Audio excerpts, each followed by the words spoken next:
السلام علیکم ورحمۃ اللہ وبرکاتہ۔ سورۃ البقرہ آیت نمبر 126۔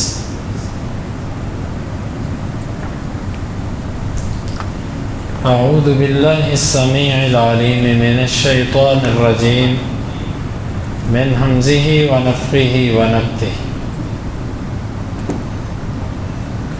وَإِذْ اور جب قال کہا ابراہیم نے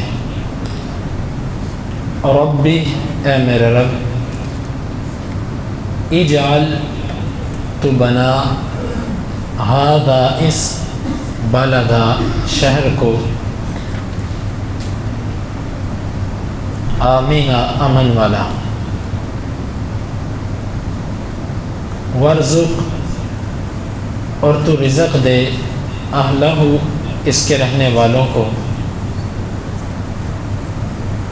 من سے الثمرات پھلوں، من اس کو، آمن جو ایمان لائے، منہم ان میں سے، باللہ اللہ کے ساتھ، والیوم الآخر اور آخرت کے دن کے ساتھ، قال اس نے کہا ومن اور جس نے، کفر کفر کیا، فأمتعہ پس میں اسے فائدہ دوں گا، قلیلا تھوڑا سا، ثم پھر اضطرہ میں اسے کھینچ لوں گا، الی کی طرف، عذاب النار آگ کے عذاب، وبئس اور برا ہے، المصیر ٹھکانہ لوٹنا۔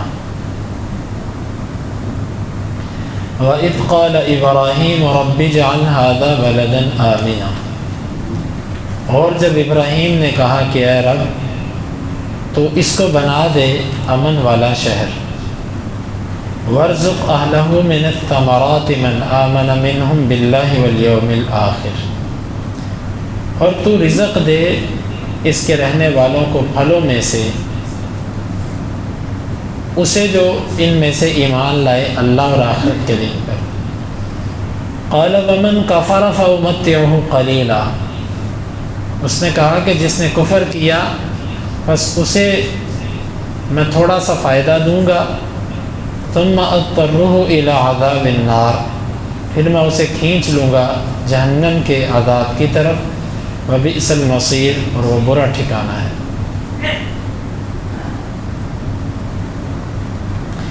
ابراہیم علیہ السلام نے یہ دعا کی کہ اللہ اس کو امن والا شہر بنا دے۔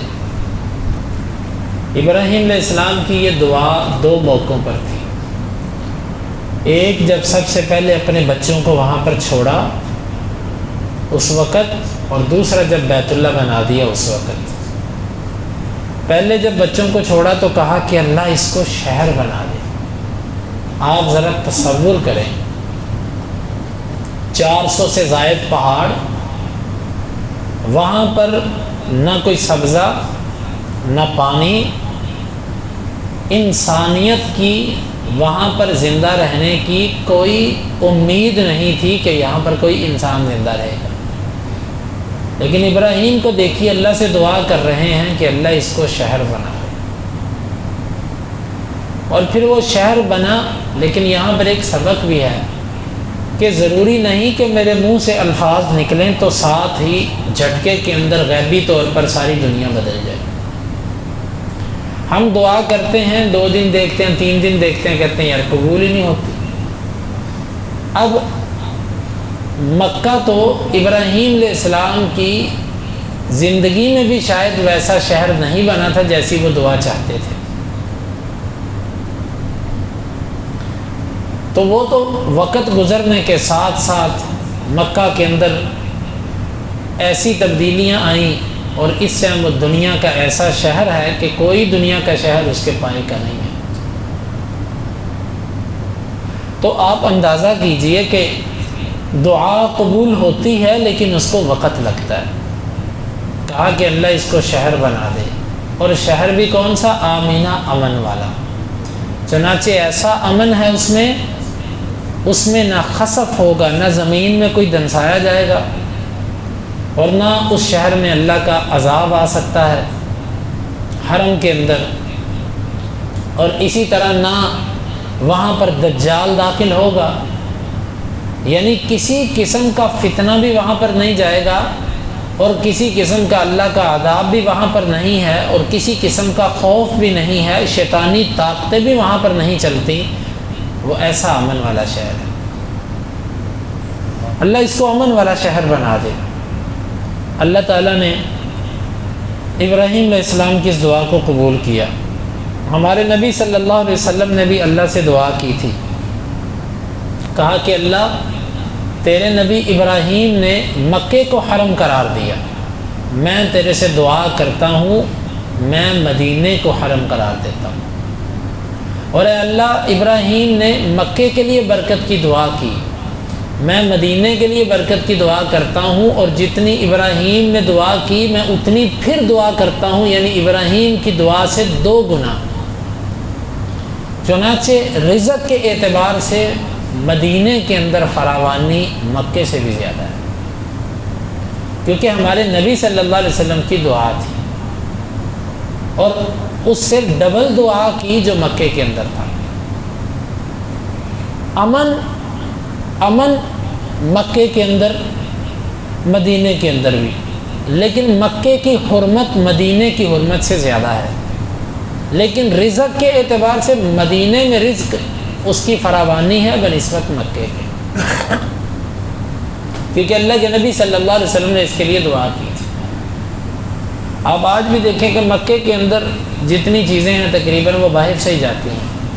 ایک مکے کے اندر اللہ کی طرف سے جو زمزم ہے وہ ہے، کھجور جتنی ہے وہ مدینے سے جاتی ہے، کھجور مدینے کی ہے تقریباً، اور شہروں کی بھی ہے لیکن زیادہ کھجور مدینے کی، تو برکت اس اعتبار سے مدینے میں ہے۔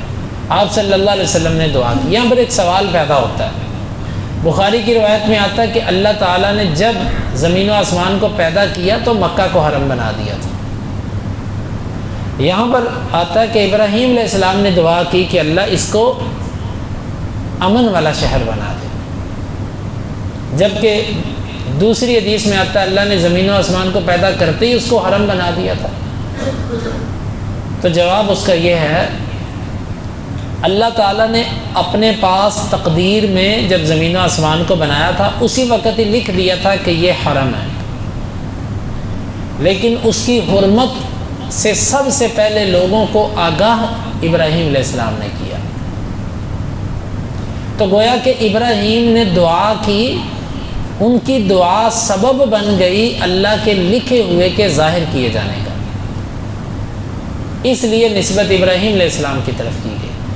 جس طرح کہ ہمارے نبی صلی اللہ علیہ وسلم جس وقت اللہ نے تقدیر لکھی، اللہ تعالیٰ نے اسی وقت لکھ دیا تھا محمد ایک رسول ہے جو آخری نبی ہوگا، لیکن ابراہیم علیہ السلام نے دعا کی۔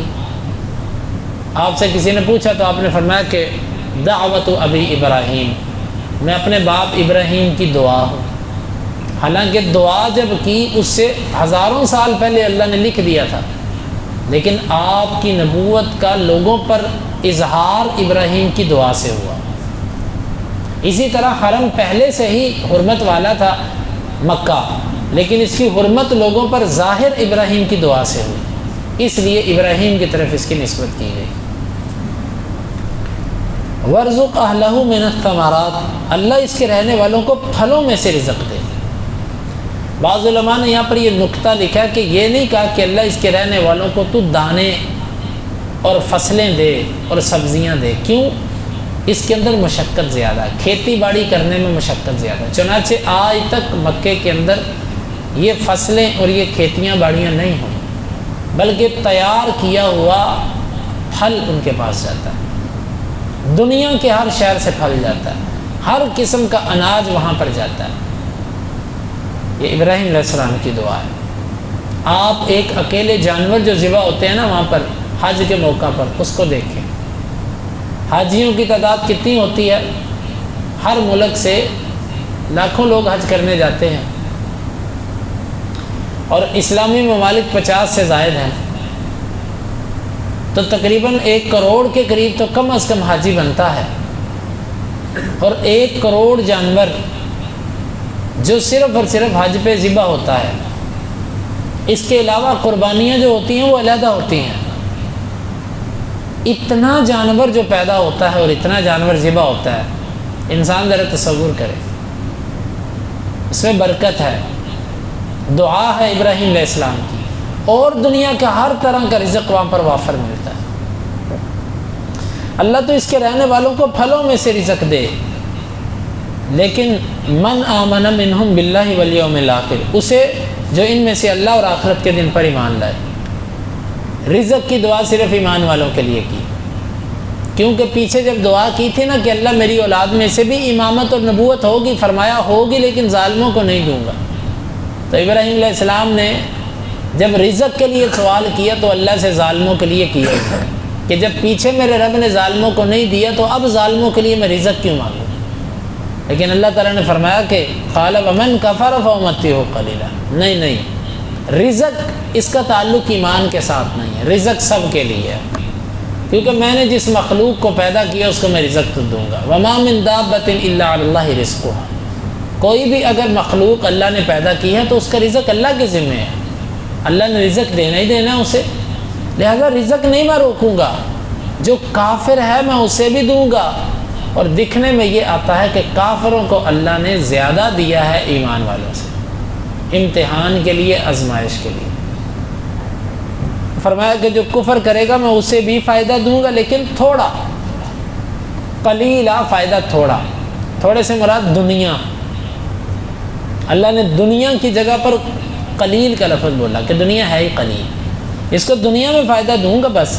ثم اضطرہ الی عذاب النار، پھر میں اسے آگ کے عذاب کی طرف کھینچ لوں گا۔